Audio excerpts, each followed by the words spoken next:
Hello everyone, welcome to सतत ज्ञान। बहुत से साथियों के प्रश्न आ रहे थे कि डबल बेंच में क्या हुआ। कोर्ट में जो केस करना था, वीडियो 2018 का जो अपील करना था, उसको लेकर के एक तो प्रश्न आ रहे हैं। दूसरी बात ये, बहुत से अभ्यर्थियों के कमेंट आए हैं। मैंने जो पिछला वीडियो इस चैनल पर डाला था उसको लेकर के बहुत सारे अभ्यर्थियों ने री एग्ज़ाम को लेकर और 70% धांधली को लेकर के बहुत अच्छी अच्छी बातें उन्होंने कही हैं। तो देखेंगे आज इस वीडियो में ये दो विषय पर। आप सभी को पता है कि हाई कोर्ट में डबल बेंच में स्पेशल अपील करने के लिए दो चैम्बर को चुना गया है। पहला जो है अशोक खरे साहब का है और दूसरा सिद्दीकी साहब का चैम्बर है। खरे साहब का केस देखिए पिछले सप्ताह हो जाना था, लेकिन लिस्ट में कुछ दिक्कत के कारण नहीं हो पाया। संभावना है कि इस सप्ताह अपील हो जाएगा डबल बेंच में। सिद्दीकी जी का जो केस है, जो उनके बारे में जानकारी मिली है यह कि अशोक खरे जी जब अपील कर देंगे उसके बाद सिद्दीकी साहब अपील करेंगे। देखिए, सिंगल बेंच का जो मामला होता है वो थोड़ा अलग होता है, लेकिन डबल बेंच के मामले में थोड़ी बात अलग होती है। सिंगल में आपको डायरेक्ट अपील करना होता है, आपको डॉक्यूमेंट्स कलेक्ट करने होते हैं और अपील कर देना होता है। लेकिन जो डबल बेंच में अपील किया जाता है वो सिंगल बेंच का जो ऑर्डर आता है उसके आधार पर अपील किया जाता है। बहुत ज़्यादा डॉक्यूमेंटेशन का काम नहीं होता है, लेकिन जो ऑर्डर आता है उस पर थोड़ा वर्क करना पड़ता है। इस वजह से डिले हो रहा है, और ये जो डिले हो रहा है ये अभ्यर्थियों की तरफ से नहीं हो रहा है, ये चैम्बर की तरफ से थोड़ा डिले हुआ है। तो ये अशोक खरे साहब और सिद्दीकी साहब के कोर्ट केस से संबंधित अपडेट थी कि अभी अपील नहीं हुआ है। संभवतः इस हफ्ते जो है वो अपील कर दिया जाएगा। देखिए, एक प्रश्न सभी के दिमाग में ये भी है कि 1 महीने के अंदर ही अपील करना होता है, तो 1 माह तो निकल गया। पहली बात तो ये देखिए कि 1 माह का समय तब काउंट होता है जब वर्किंग डे होता है, यानी कि अगर कोई छुट्टी होती है तो उसे काउंट नहीं किया जाता है। जैसा कि विंटर वेकेशन चल रहा था हाई कोर्ट का, तो वो टाइम काउंट नहीं किया जाएगा। दूसरी बात ये कि अपील करने के समय को लेकर भी कुछ संदेह है।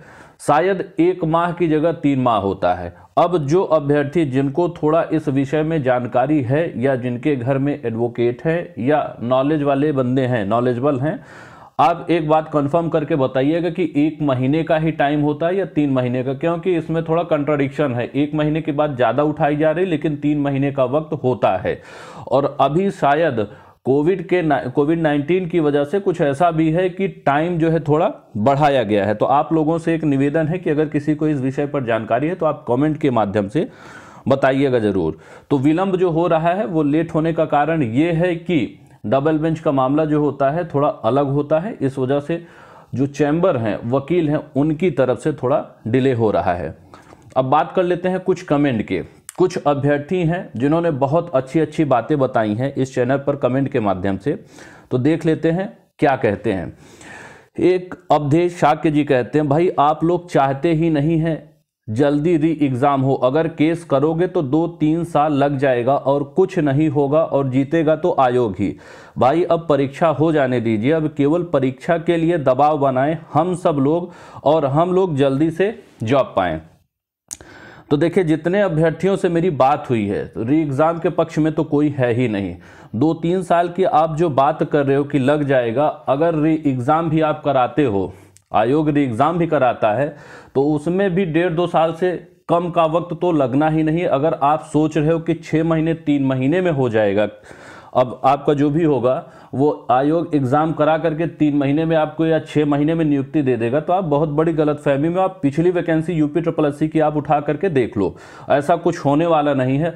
अभी आज की अपडेट है कि स्वास्थ्य कार्यकर्ता की जो परीक्षा होने वाली थी 6 फरवरी को, वो भी आगे बढ़ा दी गई है। लेखपाल का कुछ पता नहीं है। आने वाले में जो भी आप लोअर देख रहे हैं या मंडी परिषद देख रहे हैं, मंडी परिषद का DV होना है उसका कुछ पता नहीं, लोअर का रिजल्ट आना है उसका कुछ पता नहीं। तो आप सोच रहे हो कि री एग्ज़ाम करवा लोगे आप वीडियो 2018 का, और एक निश्चित समय में 3 या 6 महीने आप ज्वाइनिंग पा जाओगे, तो आप गलतफहमी में हो। भाई अब परीक्षा हो जाने दीजिए, अब केवल परीक्षा के लिए दबाव बनाए। देखिए, वीडियो 2018 के अभ्यर्थी ज्वाइनिंग के लिए इन्होंने जितना ट्वीट अभियान किया है, इन्होंने जितने धरने दिए हैं, जितना इन्होंने ज्ञापन सौंपा है, शायद ही यूपी की किसी दूसरी वैकेंसी के अभ्यर्थियों ने ऐसा किया हो। लेकिन हुआ क्या? धरना हो, ट्वीट अभियान हो, ज्ञापन हो, मेल मुलाकात हुआ, कुछ भी निष्कर्ष नहीं निकला। कोई दबाव सरकार के ऊपर नहीं पड़ा। सरकार को जो करना था उसने अच्छा खासा समय लेकर के, साल 1.5 साल का, उसके बाद किया। तो अगर आप सोच रहे हो कि दबाव बना करके, धरना दे करके आप री एग्ज़ाम करवा लोगे, तो कुछ ऐसा होने वाला नहीं है। री एग्ज़ाम के लिए जो भी दबाव बनाए गए थे, कितने परीक्षाओं के कितनी वैकेंसीज के परीक्षा हो गई, आप खुद ही देख सकते हैं कितने का परिणाम आ गया। तो ऐसा कुछ होने वाला नहीं। फिलहाल आप स्वतंत्र भारत के नागरिक हैं, आप बिल्कुल करिए।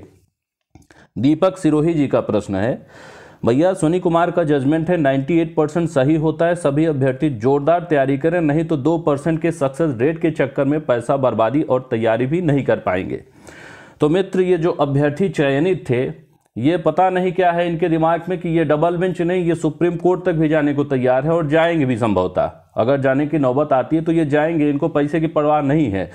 2% की सक्सेस रेट क्या 1% या 0.001% रहेगा तब भी ये जाएंगे, जितने लोगों से मेरी बात हुई है।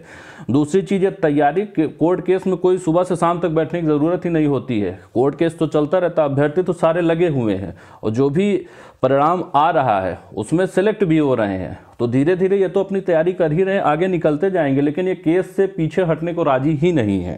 तो एक ये अगला देखिए, शिखा चौधरी जी का प्रश्न है, सर प्लीज़ भर्ती को आगे बढ़ने दीजिए, अब एग्ज़ाम हो जाने दीजिए प्लीज़। देखिए शिखा जी, यहाँ अभ्यर्थियों ने वैकेंसी को रोक के नहीं रखा है। सरकार के मंशा है तो वो करवा सकती है एग्ज़ाम, वो करवाए, कौन रोका है। 10% से ज़्यादा भर्ती घोटाला होता है तो भर्ती बोर्ड कैंसिल कर सकता है। इस भर्ती में 70% हुई है, जितेंद्र कुमार जी का है। जितेंद्र जी, 10% से ज़्यादा 70% हुई, आप 4-5 महीने रुक जाओ, उसके बाद एक SIT टीम का गठन करवाओ, फिर से आप इंक्वायरी करवाओगे, आप देखोगे 70 नहीं 100% धांधली इस वैकेंसी में निकल करके आएगी।